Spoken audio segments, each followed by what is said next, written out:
जशी आमची शाळा असते तशी पक्षप्राण्यांची शाळा भरली एकदा. आता आमच्या शाळेमध्ये जसे विषय तसे पक्षप्राण्यांच्या शाळेत सुद्धा विषय. त्यांचे 3 विषय महत्वाचे. पहिला विषय उडणे, दुसरा धावणे आणि तिसरा पोहणे. मग या पक्षप्राण्यांच्या शाळेत पहिला पक्षी ऍडमिशन घ्यायला आला, बदक नावाचा. शिक्षक म्हणले 3 कंपल्सरी विषय, उडणे, पोहणे, धावणे. बदक मला पोहू शकतो उत्तम, धावू सराव केला तर जमेल, उडण्याचं कसं करायचं? नाही तो नैसर्गिक गुणच नाही ना माझ्यात. शिक्षक म्हणा कंपल्सरी विषय आहे. डिग्री हवी असेल तर पास व्हावंच लागेल, पर्याय नाही. आणि आमच्याकडे डमी वगैरे चालत नाही. परीक्षा तुलाच द्यावी लागेल. कळे ना त्याला काय, परत दुनियेची रीत आहे, पद्धत आहे. शाळेत गेलं पाहिजे, त्या विषयाचा अभ्यास केला पाहिजे, डिग्री घेतली पाहिजे तर नोकरी. तर करायचं काय? नाहीये तो मला उडायला, पण पर्याय नाही ना. घेतलं बदकानं ऍडमिशन. शिक्षक म्हटले आम्ही आहे ना, कोचिंग देऊ ना, क्लास लावू, डोंट वरी. मग एका शिक्षकाने सल्ला दिला, हे बघ तुझं पोहणं हा विषय चांगला आहे, जरा बाजूला ठेव. येतच ना, लक्षच देऊ नको त्याच्याकडं. येत काय नाही तुला, धावणे त्याचा सराव कर, उडणे त्याचा प्रॅक्टिस कर. तो विषय सुटणार आहे, बाकीच्या 2कडे जास्त लक्ष दे बस. ते बदक रात्रंदिवस धावायला लागलं. ते धावून धावून इतकं दमायचं की परत उडणं जमायचंच नाही, ते पडायचंच. वर्षभर त्या पोहण्याचा सरावच नाही अजिबात. मग वर्षानंतर परीक्षा आली, परीक्षेला बसले. धावण्यात कसा बसा काठावर पास झाला. वर्षभर पोहण्याचा सराव नाही. शेवटी शिक्षकाने त्यात वर चढवला आणि उडणे नापास, फेल. कितीतरी अशी बदकं तयार करतो आम्ही, कितीतरी असतील अशी. तुमच्यात जे आहे खरंच तुम्ही करता का हो? नाही. आम्ही करतो काय? नाही, माझ्या आईला वाटतं काय मी डॉक्टर व्हावं, वडिलांना नाही त्यांना इंजिनियर व्हावं वाटतं, आजोबा म्हणतात तू मिलिटरीत गेला पाहिजेस, शेजारचे काका म्हणतात तुझी चित्रकला चांगली आहे. अरे तुझं काय? नाही ते ठरवतील तसं. कितीतरी बदक आहे तो, कितीतरी. सगळ्या देशाची साहेब अडचण असेल ना, माझ्या पोरांचा नैसर्गिक कलच माझ्या देशात बघितला जात नाही. जपानमध्ये पोरग जन्माला आलं तर 3ऱ्या-4थ्या वर्षी त्याची नैसर्गिक कलाची टेस्ट होते आणि त्याला त्याच क्षेत्रात घातलं जातं. तो स्पोर्ट्स मध्ये उत्तम आहे ना, तू तेवढाच कर. तुला नाही इंग्रजी आलं तरी चालेल, काही बिघडत नाही.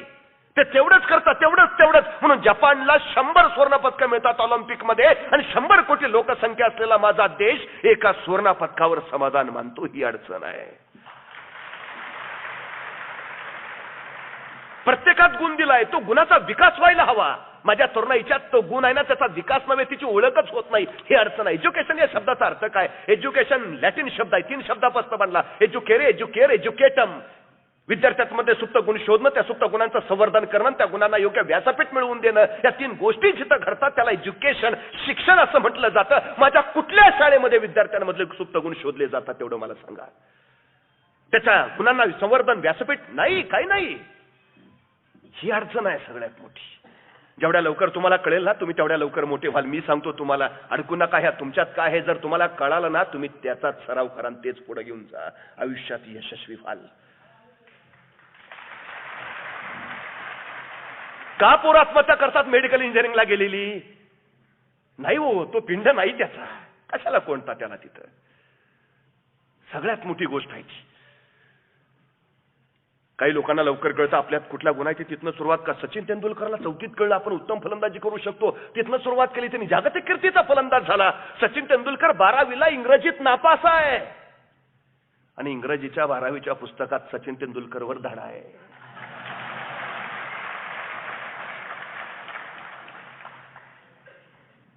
सचिन तेंडुलकरला लवकर कळतो जागतिक. इरफान पठाणला 9वीत असताना कळलं आपण उत्तम गोलंदाजी करू शकतो, त्याने तिथनी प्रगती केली. पण तेंडुलकर एवढी यशस्वीता नाही का, तर सुरुवात उशिरा झाली. जेवढ्या लवकर सुरुवात कराल तेवढ्या लवकर यशाच्या शिखरावर पोहोचाल. काही लोकांना शाळेत गेल्यावर कळतं आपल्यात कुठला गुण आहे, ते तिथनं धडपड चालू करतात. काही लोकांना महाविद्यालयात गेल्यावर कळतं आपल्यात कुठला गुण आहे, ते तिथनं हालचाल सुरू करतात. काही लोकांना लग्न झाल्यावर कळतं आपल्यात कुठला गुण आहे. ते तिथनं प्रयत्न सुरू करतात. काही लोकांना मुलं झाल्यावर कळतं आपल्यात कुठला गुण आहे. तिथनं हातपाय हलवायला सुरुवात करतात. काही लोकांना वय झाल्यावर कळतं आपल्यात कुठला गुण आहे. ते तिथनं धडपड सुरू करतात. काही लोक चौघांच्या खांद्यावर गेली तरी त्यांना कळत नाही आपल्यात कुठला गुण होता. ते आले तसे निघून जातात. शोधा काय आहे तुमच्यात ते. आम्ही सहज चालता चालता म्हणतो मी त्याला पुरता ओळखून आहे. अरे तू त्याला ओळखून आहे, तुझं काय. तेंडुलकर त्याला होता येतं ज्याला स्वतःची ओळख पटलेली आहे.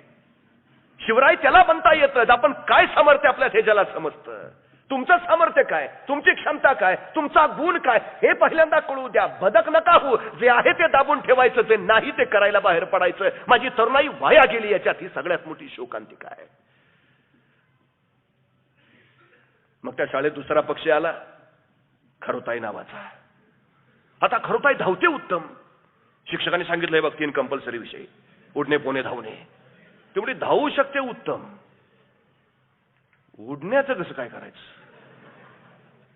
आणि पोहायला गेले तर बुडून मरेन. नको. नाही शिक्षक आम्ही आहोत ना. सराव कर आम्ही आहेत पाठीशी, काय अडचण नाही. घेतला ऍडमिशन, सराव सुरू झाला. आणि मग खरोताई धावत गेली. एका झाडावर वर चढली, फांदीवर पोहोचली. आणि फांदीवर वर पोहोचल्यानंतर त्या खरोताईनं वरनं खालच्या शिक्षकांना विचारलं, आता मी वरून खाली उडी मारू का, म्हणजे तुमच्या उडणे या विषयात बसेल. शिक्षक म्हणले नाही, हे अभ्यासक्रमाच्या बाहेरच आहे. उडणे नेहमी खालूनच वर व्हायला पाहिजे, वरून खाली नाही. पुस्तकात असं नाही. तुला मार्क देता येणार नाही. तू स्वतःच काय काढू नको, त्याला इथं अर्थ नाही. जे दिलाय तेच.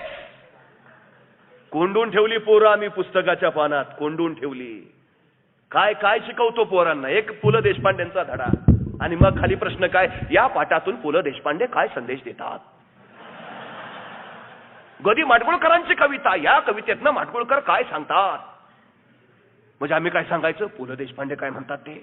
आम्ही काय सांगायचं, माडगुळकर काय म्हणतात ते. तुला काय वाटतं, अभ्यासक्रमाच्या बाहेरचं आहे. मला काय वाटतं ते मी सांगायचंच नाही.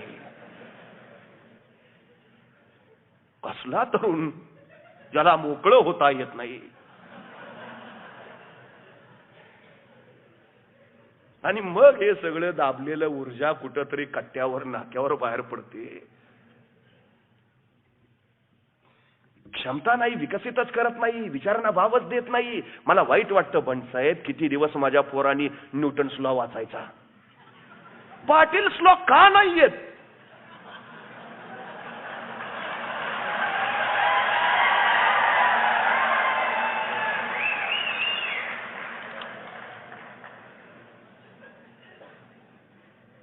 ओहम्स रूल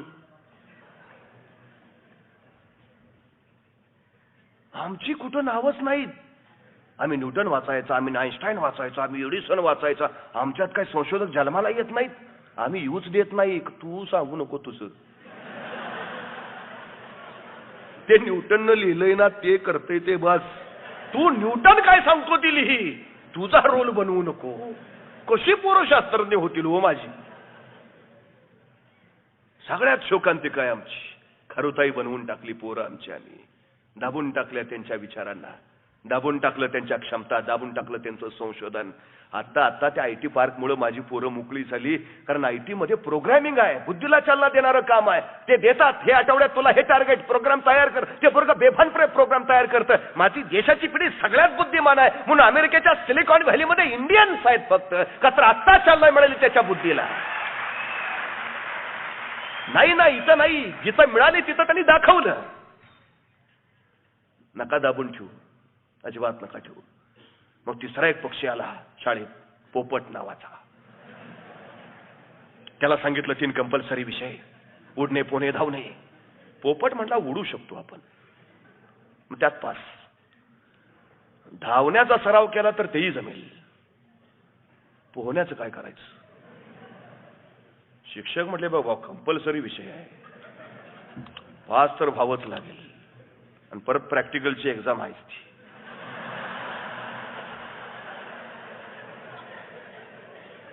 पोपट म्हटला मला शाळाच नको. तो बाहेर चांगला आहे, राघू, मैना, पेरू.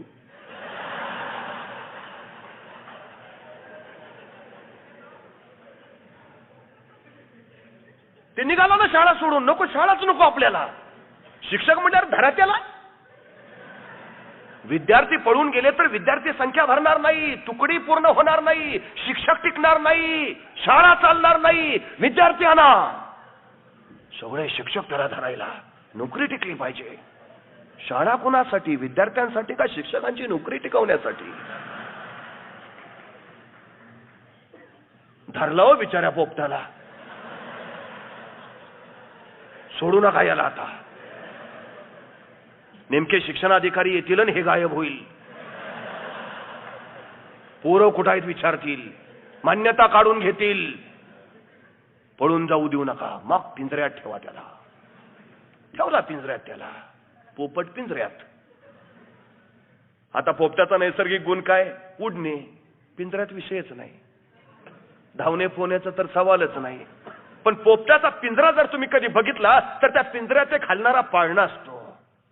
हे तिन्ही गुण राहिले. नैसर्गिक गुण बाजूला सोडला. वर्षभरात त्या पिंजऱ्यामध्ये या पोपटाने एक नवीनच गुण अस्तित्वात आणला की हलत्या पाळण्यावर तोल सावरून सुरक्षित कसं बसायचं. वर्षभर त्याचाच सराव. वर्ष झालं शिक्षक म्हणले काढा परीक्षेला बाहेर याला. मग त्याला परीक्षेला बाहेर काढला. आता वर्षभर आतो त्याला उडता कुठं येत आहे, धावता येईना. कसा बसा तोल सावरत एका फांदीवर पोहोचला आणि पहिली कृती घट्ट सुरक्षित धरून बसला. कारण तेवढं शिकलेला आहात. आमच्या पोरांचं सुद्धा तसंच होतं. एकदा डिग्री मिळाली की बाहेर सरकारी नोकरी, घट्ट सुरक्षित आयुष्य. काही नाही, सरकारी नोकरी बस. उद्याच्या तरुणांचे भवितव्य सगळे पोपट.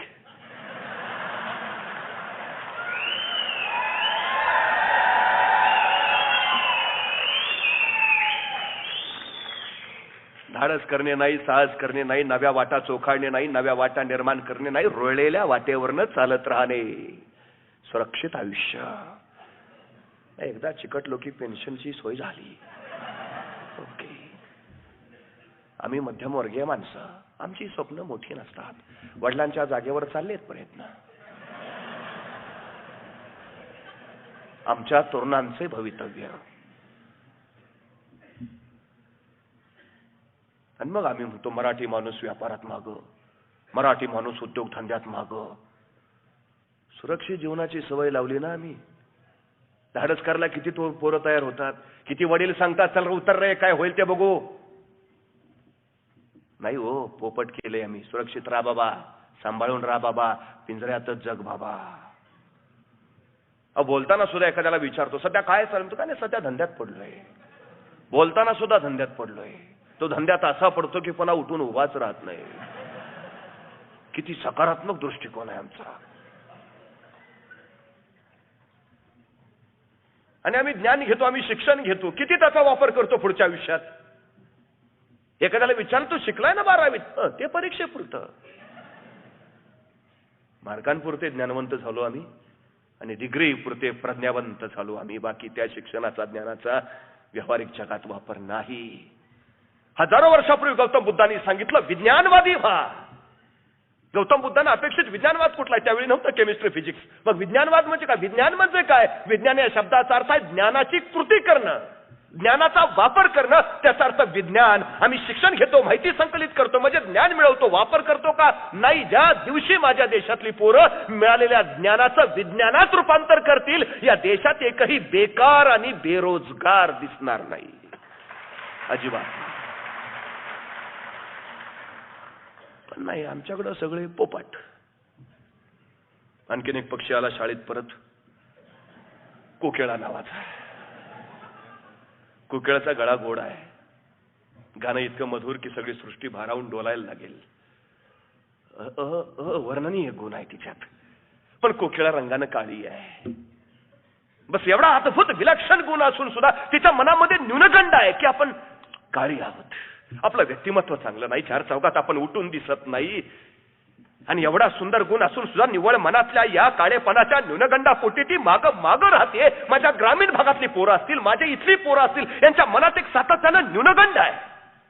मग भले तुम्हाला इंग्रजी येत नाही, मी ग्रामीण भागातला आहे, मी साध्या घरातला आहे, सातत्यानं गुण आहे, सगळं आहे, पण न्यूनगंड सगळ्यात मोठी अडचण आहे.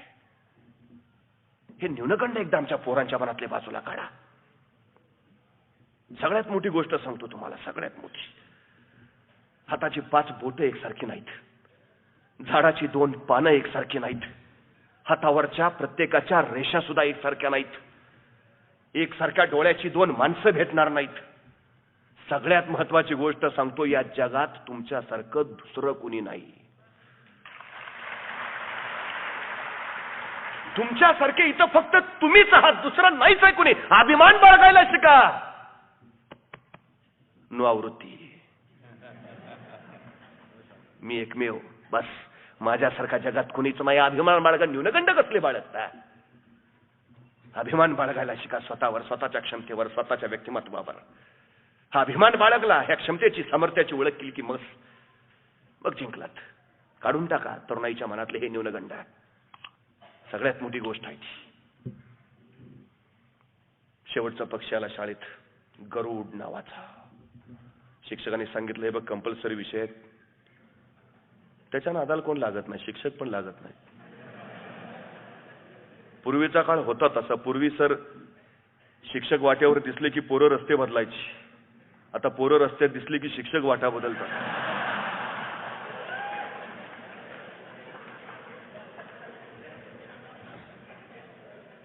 बदल शिक्षकात झाला का बदल पोरात झाला हा संशोधनाचा विषय आहे. पण घडतं हे असं, ही सगळ्यात मोठी वस्तुस्थिती आहे. सांगितलं त्याला 3 कंपल्सरी विषय, उडणे, पोहणे, धावणे.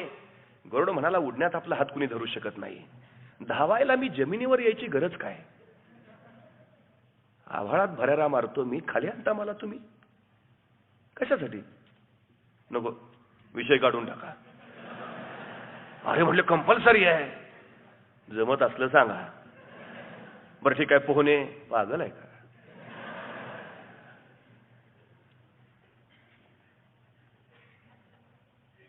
नाही जमायचं. गरुड आभाळात. न्यूटन शाळेत नाही, न्यूटन शाळेच्या बाहेरच तयार होतो. न्यूटन शाळेत बसला असता तर सफरचंदाच्या झाडाखाली सफरचंद पडताना बघितलंच नसतं. आणि गुरुत्वाकर्षणाचा शोधही लागला नसता. 4 भिंतीच्या शाळेपेक्षा जीवनाची शाळा फार मोठी असते. अनुभव तिथले घ्या. त्या गरुडाच्या मुलांनी सांगितलं, त्या गरुडा पिलांनी सांगितलं त्या शिक्षकाला, माझी सगळ्यात मोठी शाळा कुठली असेल ना तर ती माझी आई आहे. म्हणे कसं काय?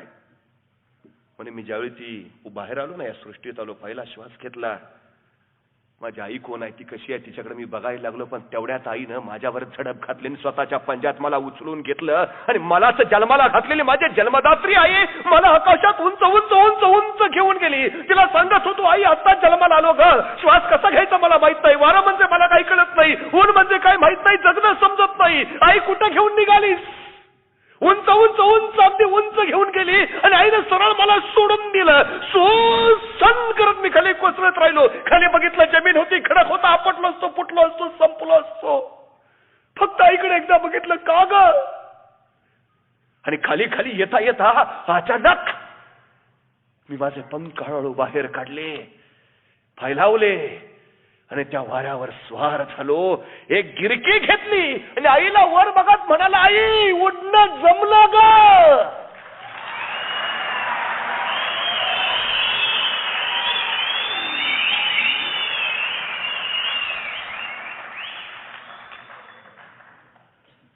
तरुणाईला हात धरून शिकवू नका, मोकळं सोडून शिकवू द्या त्याला. जीवनाचे अनुभव घेऊ द्या त्याला, चटके फटके खाऊ द्या त्याला, ताऊन सुलाखून निघू द्या त्याला.